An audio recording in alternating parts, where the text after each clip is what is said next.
Beffert. After Mr. Beffert, Mike Mangana, I'm sorry.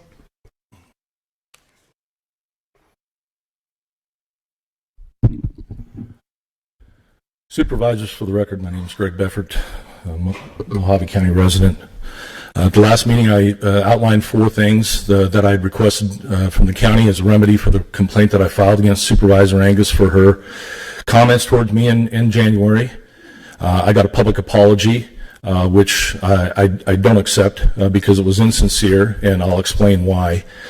But beyond that, I'll also come up and justify my recommendations for her resignation. So I told you a long time ago that as a police officer, one of my abilities was to be able to detect deception, the truth from a lie. We did that a number of ways. One, look at inconsistencies in statements and contradictions between what people said and what they actually did.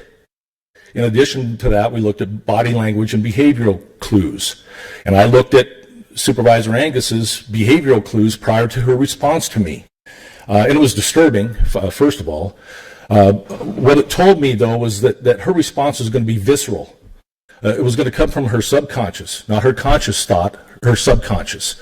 I told you that I studied the mystery traditions, I study the human psyche, consciousness. So let me get to her statement that she made to me. She started off by saying, as a Jew. She prefaced that statement, and what that meant was anything that came after that was supposed to be acceptable. And it was a blanket statement, as though she was speaking for all Jews. And that's by design, too. You're not supposed to know the difference, especially Christians, fundamental Christians and evangelicals, between cultural Jews, ethnic Jews, religious Jews, secular Jews. You're not supposed to, by design. It allows this victimhood to come out. And I'll read you her first response after she started getting public feedback. She went on social media and posted this. Do I not have First Amendment rights, so somehow I have no freedom of speech? I will call out anti-Semitism whenever I see it. If these things go unanswered, we know by history what happens. This is more important than politics, and if you think this does not concern all of us as Americans, you're wrong. What did I say that was so bad? I didn't call him a Jew hater. I didn't call him an anti-Semite, which I could have. I told him he was now my mortal enemy. Seems pretty mild to me. I'll never apologize, and I will not take that back.